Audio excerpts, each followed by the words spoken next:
जय श्री राधे कृष्ण। प्रिय भक्तों, इस दिव्य वाणी की शुरुआत करने से पहले आइए एक क्षण के लिए अपने मन को शांत करें, अपनी आंखें बंद करें और हृदय से पुकारें, हे श्री कृष्ण।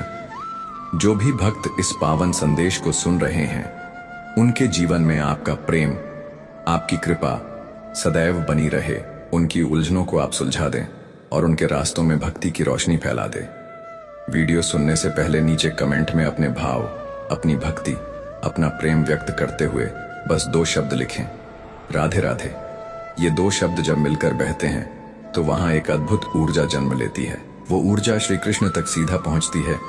और अगर आप पहली बार हमारे चैनल कर्म धर्म पर पधारे हैं तो अभी सब्सक्राइब जरूर करें, ताकि जब जब यह दिव्य वाणी हमारे माध्यम से बहे, वो सबसे पहले आपके जीवन को छू सके।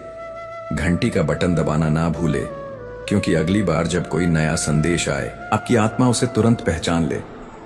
जया श्री कृष्ण। कभी कभी लगता है ना जैसे जिंदगी हाथ से फिसल रही हो, जैसे सब कुछ करने के बाद भी कुछ अधूरा सा रह गया हो।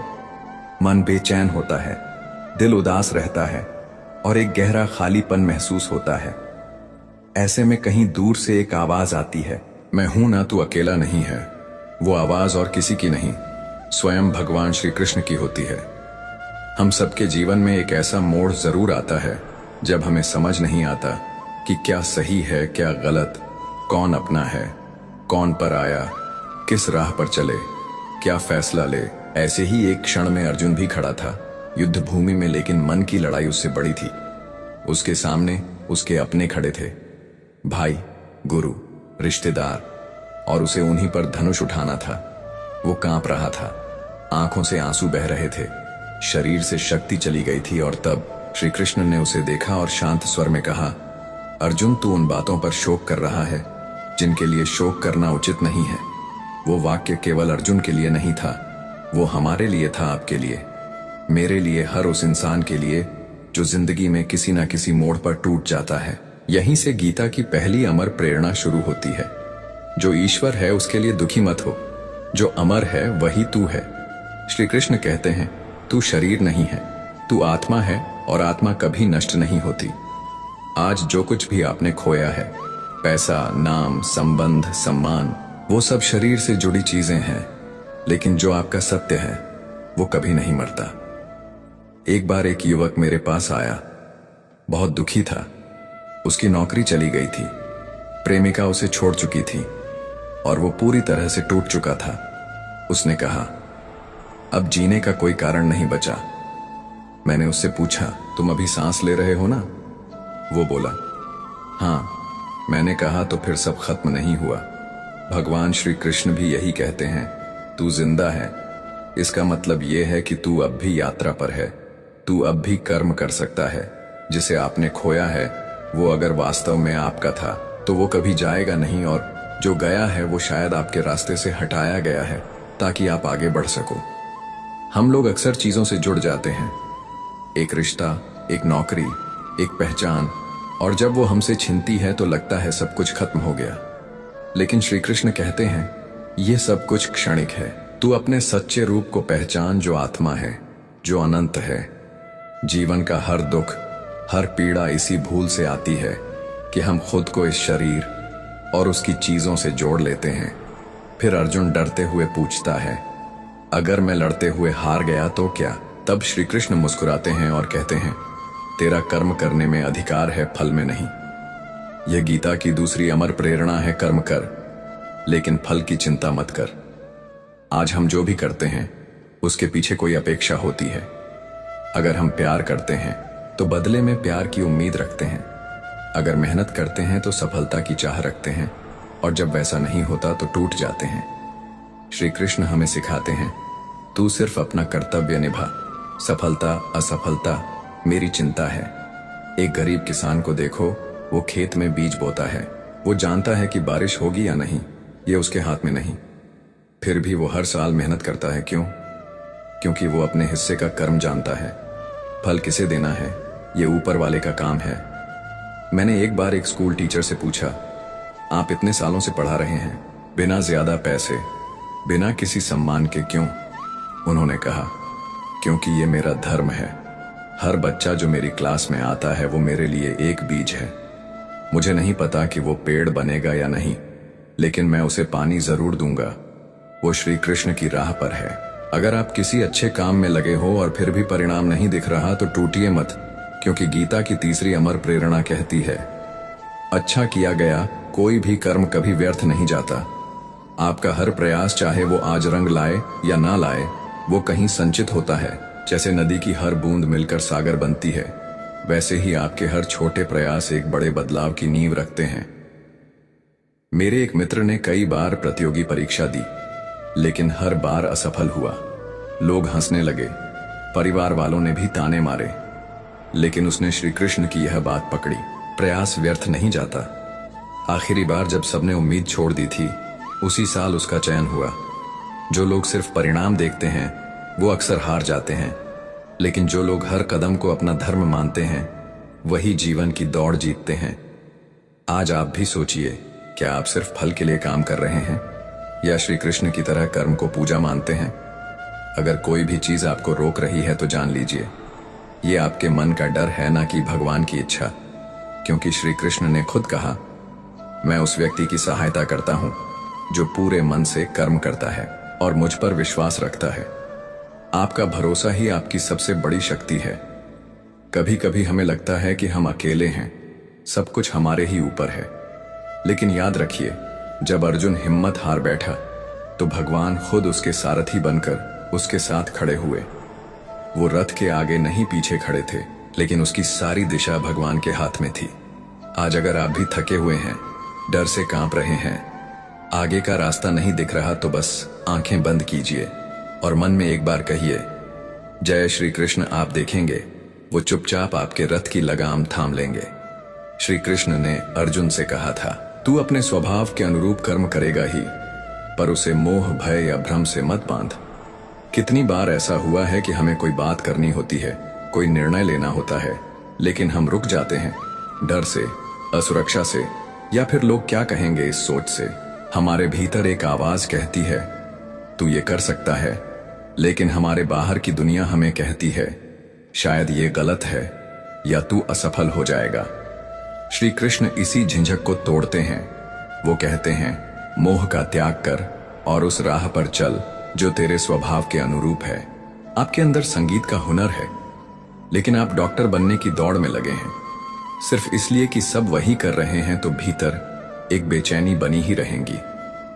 भगवान श्री कृष्ण कहते हैं, स्वधर्म में मरण भी श्रेयस्कर है, पर धर्म भय देने वाला है। यानी कि अपने रास्ते पर चलकर अगर गिर भी जाओ तो वो भी बेहतर है उस रास्ते से जो किसी और का है। आपको खुद से यह सवाल पूछना चाहिए, क्या मैं वो जीवन जी रहा हूं जो मेरा है, या क्या मैं बस समाज के डर से, रिश्तेदारों की बातों से या दिखावे की होड़ में दौड़ रहा हूं। एक बार एक लड़की मेरे पास आई। उसने इंजीनियरिंग की पढ़ाई की थी, लेकिन अंदर से वो लेखिका बनना चाहती थी। मैंने उससे पूछा, क्या तुमने कभी कुछ लिखा है? उसने कहा, हाँ, लेकिन कभी किसी को दिखाया नहीं, डर लगता है। मैंने उससे कहा, वो श्री कृष्ण को समर्पित कर दो, फिर डर किस बात का। आज वो हर दिन लिखती है। उसे ना पैसे की चिंता है ना नाम की, क्योंकि अब वो उस राह पर है जो उसका स्वभाव है। श्री कृष्ण की चौथी अमर प्रेरणा यही है, स्वधर्म को पहचानो और बिना डर के, मोह में पड़ते हो या भ्रम में फंसते हो, तब खुद से कहो, भगवान श्री कृष्ण ने कहा है, डर को मत पाल, तू वही कर जो तेरा सत्य है। अब बात करते हैं पांचवी प्रेरणा की, जो शायद सबसे कठिन लेकिन सबसे पवित्र है। तू सब कुछ मुझे अर्पण कर दे। श्री कृष्ण ने कहा, जो कुछ भी तू करता है, जो कुछ भी खाता है, जो कुछ भी देता है, जो भी तप करता है, वो सब मुझे अर्पण कर दे। अब सोचिए, अगर आप हर कर्म को, हर सोच को, हर काम को भगवान को समर्पित करें तो क्या आप गलत कर पाएंगे?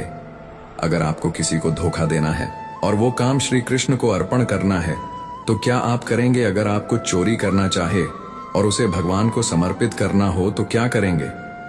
इसलिए श्री कृष्ण हमें एक रहस्य दे देते हैं, अपने कर्मों को मेरा बना दो, फिर पाप और पुण्य से परे हो जाओगे।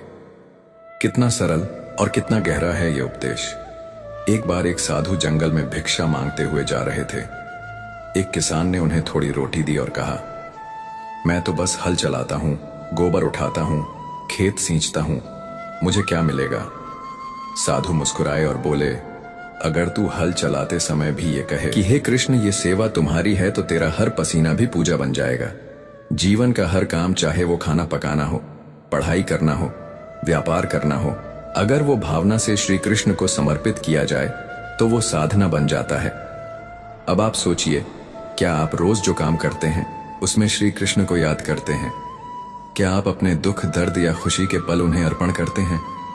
अगर नहीं तो आज से कीजिए। हर सुबह उठते ही कहिए, हे कृष्ण, आज का दिन तुम्हें समर्पित जो करूंगा वो तुम्हारी पूजा होगी। फिर देखिए जीवन कितना बदलता है। अब छठवीं अमर प्रेरणा पर आते हैं, जो सीधे दिल को छू जाती है। जब कोई अपना हमें छोड़कर चला जाता है या जीवन में कुछ अनहोनी हो जाती है, जो हुआ वो अच्छा हुआ, जो हो रहा है वो भी अच्छा हो रहा है, जो होगा वो भी अच्छा ही होगा। ये वाक्य आज भी करोड़ों लोगों को जीवन में स्थिरता देता है, क्योंकि जब कुछ बुरा होता है हम प्रश्न करते हैं क्यों। जब कोई चला जाता है हम रोते हैं, ऐसा मेरे साथ ही क्यों। जब भविष्य डरावना दिखता है हम घबराते हैं, अब आगे क्या होगा। लेकिन श्री कृष्ण, तू नहीं जानता पर मैं जानता हूं, जो कुछ भी हो रहा है वो तेरे भले के लिए है। आप कभी पीछे मुड़कर देखिए, आपकी सबसे बड़ी तकलीफ है, सबसे गहरे जख्म, वो सब किसी ना किसी अच्छे मोड़ की वजह बने होंगे।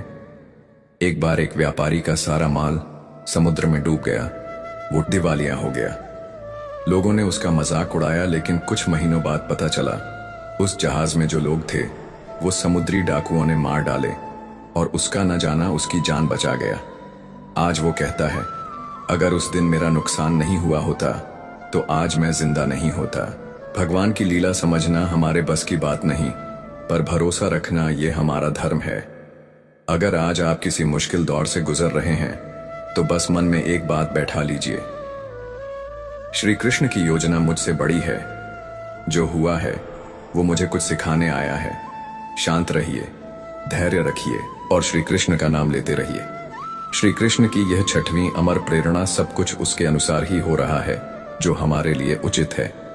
आपके जीवन को सहनशीलता, विश्वास और शांति देती है। आज आपने इस खंड में जो सुना वो केवल शब्द नहीं, बल्कि एक यात्रा है, अपने भीतर झांकने की, अपने सत्य को पहचानने की और भगवान श्री कृष्ण पर पूर्ण समर्पण की। कभी कभी हम सोचते हैं इतनी बातें तो ठीक हैं, लेकिन ये सब कर पाना आसान नहीं। तो याद रखिए, अर्जुन भी यही कह रहा था, लेकिन जब उसने आंखें बंद की और श्री कृष्ण की बातों पर भरोसा किया, तब युद्ध केवल बाहर नहीं भीतर भी जीता शुरू करते हैं। आज की 7वीं अमर प्रेरणा से मन ही मित्र है और मन ही शत्रु है। जब अर्जुन युद्ध से भागना चाहता था, जब उसका मंडक मगा रहा था, तब श्री कृष्ण ने कहा, आत्मेय व्यात्मानो बंधु आत्मेय वरे पुरा आत्मेय, जिसका अर्थ है तू ही अपना मित्र है और तू ही अपना शत्रु है। अब जरा रुकिए और सोचिए, कितनी बार आपने खुद से ही लड़ाई लड़ी है। जब कोई और नहीं होता तब भी साधु ने मुस्कुराकर कहा, मैं अकेला नहीं हूं, मेरा मन मेरा साथ देता है, इसलिए मैं कभी अकेला नहीं पड़ता। तो अगर आप जीवन में अकेलापन महसूस करते हैं या टूटा हुआ महसूस करते हैं, तो सबसे पहले अपने मन को देखिए, उसे क्या चाहिए। क्या वो भटक रहा है? क्या वो भ्रम में है? या क्या उसे सिर्फ श्री कृष्ण का नाम चाहिए? श्री कृष्ण कहते हैं, जो मन को साध ले वो संसार को भी साध सकता है। अब आते हैं 8वीं अमर प्रेरणा पर, सुख दुख, लाभानि जय पराजय, इन सब में समरो। श्री कृष्ण ने अर्जुन से कहा, समत्वम योग उच्चते, यानी योग का अर्थ है समता, न सुख में डगमगाना न दुख में टूट जाना। अब आप सोचिए, जब अच्छा समय आता है तो हम उछलते हैं, वाह मेरी मेहनत रंग लाई, देखो मैं कितना काबिल हूं। और जैसे ही बुरा समय आता है, भगवान ने मेरे साथ ऐसा क्यों किया? यही असमत्य है। श्री कृष्ण चाहते हैं कि हम स्थिर हों, ना तो अहंकार से फूले ना ही हार से टूटे। एक बार एक बहुत बड़ा व्यापारी दिवालिया हो गया।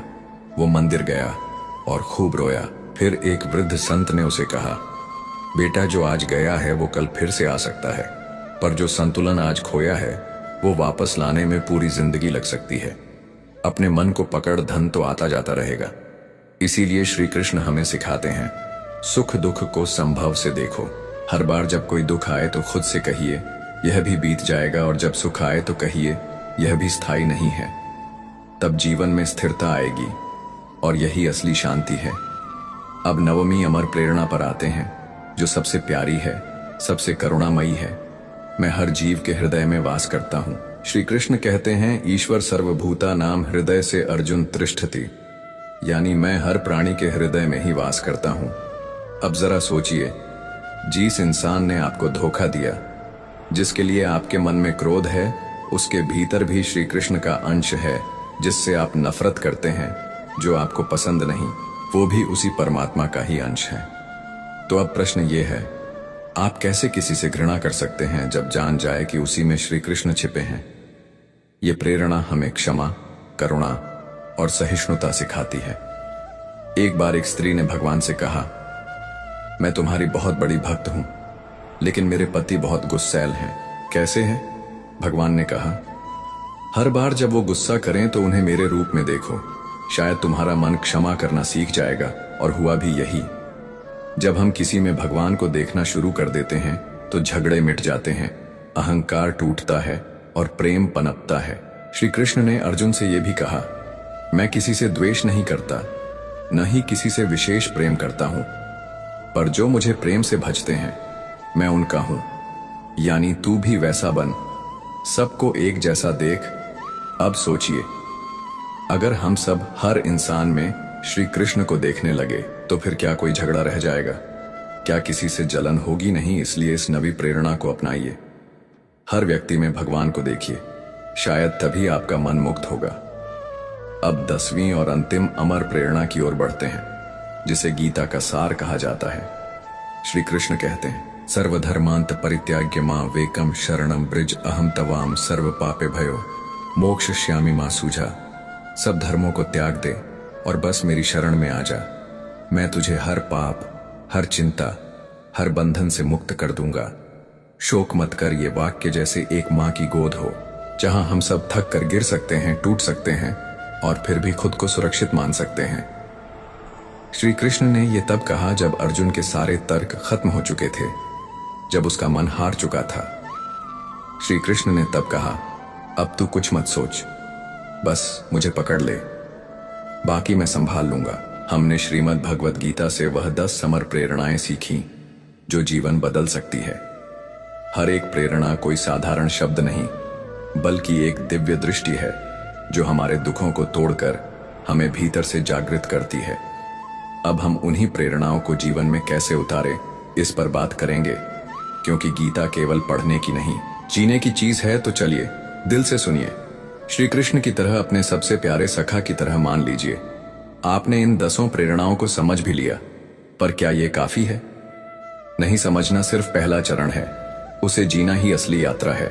जैसे कोई आपको पानी पीने की विधि समझा दे, पानी हाथ में लो, होठों से लगाओ, पी जाओ, पर क्या समझ लेने से आपकी प्यास बुझ जाएगी? नहीं ना? ठीक वैसे ही जब तक आप इन प्रेरणाओं को अपने रोजमर्रा के जीवन में नहीं उतारते, तब तक सिर्फ ज्ञान ही रहेगा, अनुभव नहीं। अब प्रश्न उठता है, कैसे जिए गीता को? तो आइए इस हम सीखे गीता को जीवन में उतारने के 5 सरल उपाय। पहला उपाय, हर सुबह एक श्लोक, एक विचार। हर सुबह जैसे आप चाय लेते हैं वैसे ही एक श्लोक पढ़िए। ज्यादा नहीं, सिर्फ एक और पूरा दिन उसी एक श्लोक को मन में दोहराइए। मान लीजिए आपने ये श्लोक लिया, कर्मण्येवाधिकारस्ते मां फलेषु कदाचन। तो जब आप ऑफिस जा रहे हैं, मन में यही दोहराएं, मुझे बस अपना काम करना है, फल की चिंता नहीं। जब आप बच्चे को पढ़ा रहे हैं, यही दोहराएं, कर्म कर फल की आस छोड़। जब आप किसी रिश्ते को निभा रहे हैं, यही सोचें, मैं अपना प्रेम दूंगा, सामने वाला कैसा प्रतिक्रिया देगा उसकी चिंता नहीं। आप देखेंगे एक ही श्लोक दिन के हर काम में रंग भर देगा। दूसरा उपाय, हर संघर्ष में पूछो, श्री कृष्ण क्या करते जब मन उलझ जाए, जब गुस्सा आए, जब निराशा घेर ले, तो बस एक पल ठहरिए और खुद से पूछिए, अगर मेरी जगह श्री कृष्ण होते तो क्या करते? आपको उत्तर मिलेगा, कभी मौन रहते, कभी प्रेम से बोलते, कभी युद्ध भी करते, पर हर बार धर्म और करुणा के साथ। श्री कृष्ण कोई एक रूप नहीं थे। वो कभी रणछोड़ बने तो कभी अर्जुन के सारथी, वो कभी मुस्कुराए तो कभी क्रोधित भी हुए, पर हर बार उन्होंने वही किया जो समय के अनुरूप धर्म था। इसलिए जब भी कैनन फ्यूजन हो, श्री कृष्ण क्या करते, बस इतना पूछना। तीसरा उपाय, हर रात आत्म परीक्षण। रात को सोने से पहले एक सवाल खुद से पूछो, क्या मैंने आज गीता का एक भी सूत्र किया? हो सकता है आपने आज किसी को क्षमा किया तो आपने समत्वन का अभ्यास किया, या आपने किसी निर्णय में दूसरों की भलाई सोची तो आपने स्वधर्म निभाया, या आपने किसी अपशब्द का जवाब शांति से दिया तो आपने मन को मित्र बना लिया। हर रात ये आत्म परीक्षण आपको धीरे धीरे ज्ञान से अनुभव की ओर ले जाएगा। चौथा उपाय, श्री कृष्ण से दोस्ती करो, दूरी नहीं। बहुत से लोग श्री कृष्ण को बस मंदिर में मानते हैं, वहां घंटी बजाकर निकल जाते हैं, पर श्री कृष्ण मंदिर में नहीं, आपके भीतर है। उन्हें अपना सखा मानिए, बिल्कुल वैसे जैसे अर्जुन ने माना। रोज उनसे बात कीजिए, कृष्ण आज दिन अच्छा गया, कृष्ण आज मन भटक गया, संभाल लेना, कृष्ण तुझसे बात करके अच्छा लगता है। शुरुआत में लगेगा कि आप खुद से बात कर रहे हैं, लेकिन धीरे धीरे आपको अनुभव होगा आप नहीं बोल रहे, कोई उत्तर भी आ रहा है, और वही संवाद होगा जो गीता का मूल है। भगवान और आत्मा का जीवंत संवाद। पांचवा उपाय, दूसरों को भी प्रेरणा देना। जो अमृत आपने पिया है वो दूसरों तक पहुंचाइए, अपने बच्चों को, अपने दोस्तों को, किसी जरूरतमंद को। इन 10 प्रेरणा में से एक प्रेरणा भी बांट दीजिए। अगर कोई दुखी है तो उसे कहिए, तू सिर्फ कर्म कर, फल की चिंता मत कर। अगर कोई खुद से हारा है तो कहिए, तू ही अपना मित्र है, तू ही शत्रु। अगर कोई रिश्तों में उलझा है तो कहिए, हर प्राणी में श्री कृष्ण का वास है, क्षमा कर दे। आप देखेंगे गीता का ज्ञान जैसे जैसे आप बांटते जाएंगे, वैसे वैसे वो आपके भीतर और गहराई से बचता जाएगा। अब जरा रुकिए, इन 5 उपायों को जीवन में उतारने की कल्पना कीजिए। सुबह एक श्लोक, दिन भर मनन, दोपहर में कोई उलझन, श्री कृष्ण से पूछना, रात को आत्म परीक्षण, रोज उनसे संवाद, और कभी कभी किसी और को ये अमृत बांटना। क्या ये जीवन बदल नहीं देगा? क्या आपकी चाल, आपकी सोच, आपकी दृष्टि, सब कुछ श्री कृष्णमय नहीं हो जाएगी? यही है गीता को जीना। और याद रखिए, गीता सिर्फ युद्ध के मैदान की नहीं है, वो हर उस जगह की है जहां आपके भीतर एक अर्जुन हिम्मत हारता है और एक श्री कृष्ण आपको संभालने आता है। तो आज से गीता को सिर्फ किताब की तरह मत रखिए, उसे दिल की गहराई में उतारिए। वो आपका मार्गदर्शक बनेगी, आपका रक्षक बनेगी।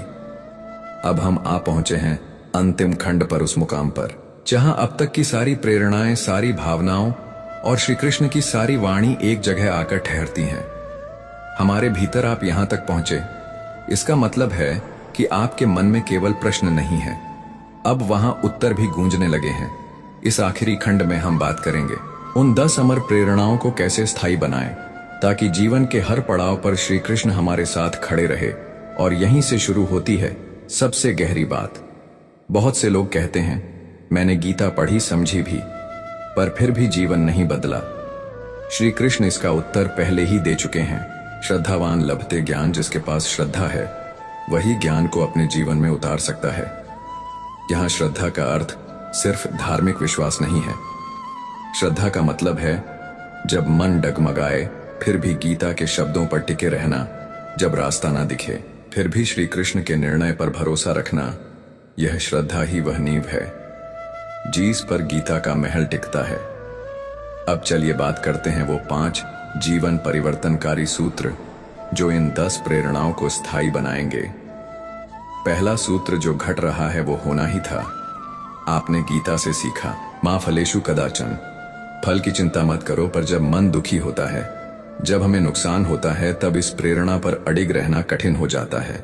ऐसे में श्री कृष्ण याद दिलाते हैं, जो कुछ भी तुम्हारे साथ घट रहा है वह संयोग नहीं, संस्कारों और समय का परिणाम है। अगर आज बारिश हो रही है तो उसके बाद धूप भी आएगी। अगर आज मन भारी है तो कल वह भी हल्का होगा, क्योंकि परिवर्तन ही जीवन है। तो हर दुख में कहिए, श्री कृष्ण जो हो रहा है मुझे स्वीकार है, क्योंकि तेरी योजना मुझसे बड़ी है। दूसरा सूत्र, स्वयं को सशक्त बनाओ। दूसरों को नियंत्रित नहीं श्री कृष्ण कहते हैं, उधरे आत्मन आत्मानम अवसादयत, तू ही स्वयं का उद्धार कर सकता है। दुनिया को बदलने की कोशिश मत करो, खुद को इतना मजबूत बनाओ कि दुनिया तुम्हारा कुछ बिगाड़ ही ना पाए।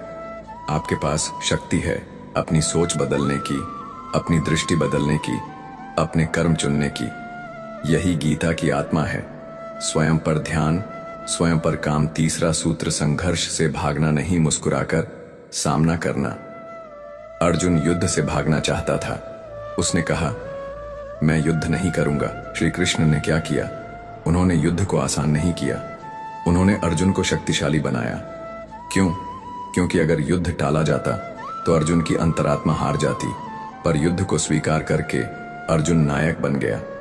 आज भी जब आपके जीवन में संघर्ष आता है, श्री कृष्ण आपको कमजोर नहीं कहते, वो आपको याद दिलाते हैं तुम योद्धा हो। इसलिए हर बार जब कोई कठिनाई आए, अपने आप से कहिए, मैं अर्जुन हूं और श्री कृष्ण मेरे सारथी हैं। चौथा सूत्र, जो मिला है उसका आदर कर, जो नहीं मिला उसका बोझ मत बना। आज हर इंसान किसी न किसी चीज से दुखी है। मेरे पास पैसा नहीं, सम्मान नहीं, समय नहीं, पर श्री कृष्ण कहते हैं, तत्सुखम सत्वजम यत आत्मबुद्धि प्रसाद। जम सच्चा सुख भीतर से आता है, बाहर से नहीं। जो मिला है उसमें आनंद ढूंढो, जो नहीं मिला उसे पानी की ललक रखो, पर उसकी कमी से दुखी मत हो। श्री कृष्ण गाय चराते थे, पर अंदर से राजाओं से भी अधिक धनवान थे। क्यों? क्योंकि उन्होंने भीतर का खजाना पा लिया था, और यह खजाना हर एक के पास है। शांत चित्त, संतोष और श्री कृष्ण का साथ। पांचवा सूत्र, मृत्यु का भय नहीं, अमर आत्मा का बोध। गीता की सबसे गहन बात यही है ना, जायते म्रियते वक्त आत्मा न जन्म लेती है न मरती है। तुम यह शरीर नहीं हो, तुम वह ऊर्जा हो, वह चेतना हो जो केवल अनुभव करती है। तो मृत्यु का क्या भाई, किसी प्रिय को खो देने का क्या गम। जो गया वह केवल शरीर था, उसकी आत्मा अभी भी श्री कृष्ण के चरणों में है, और वो हर रोज हर पल तुम्हारे पास है। ये समझ आ जाए तो हर दुख, हर भय छू मंत्र। अब एक अंतिम बात, गीता को जीवन का आईना बना लो। हर बार जब मन उलझे, गीता खोलो। हर बार जब भावनाओं बहके, गीता पढ़ो। हर बार जब हार लगे, श्री कृष्ण को पुकारो, क्योंकि ये 10 अमर प्रेरणाएं हैं। किसी पौराणिक ग्रंथ की बातें नहीं हैं, ये आपके जीवन की कहानी है। ये हर इंसान के अंदर उठने वाले सवालों का उत्तर है। और अब जब आप ये 5 खंड पूरे पढ़ चुके हैं, तो मैं आपको एक विनती करूंगा, इन शब्दों को बंद मत करो, इन अनुभवों को बांटिए। किसी एक को गीता का एक संदेश दीजिए, आप उसका जीवन बदल देंगे। और अगर कभी मन फिर से डगमगाए तो इस श्रृंखला को दोबारा सुनिए, क्योंकि श्री कृष्ण की वाणी हर बार नई ऊर्जा, नई दृष्टि, नई प्रेरणा लेकर आती है। जय श्री कृष्ण। आपसे फिर मुलाकात होगी किसी नए विषय पर, जब मन पुकारना श्री कृष्ण की वाणी फिर सुनाए। अगर ये वीडियो श्रृंखला आपके मन को छू गई हो तो कमेंट में जय श्री कृष्ण जरूर लिखिए, लाइक कीजिए, सब्सक्राइब कीजिए, ताकि ये वाणी और भी जन जन तक पहुंचे। राधे राधे।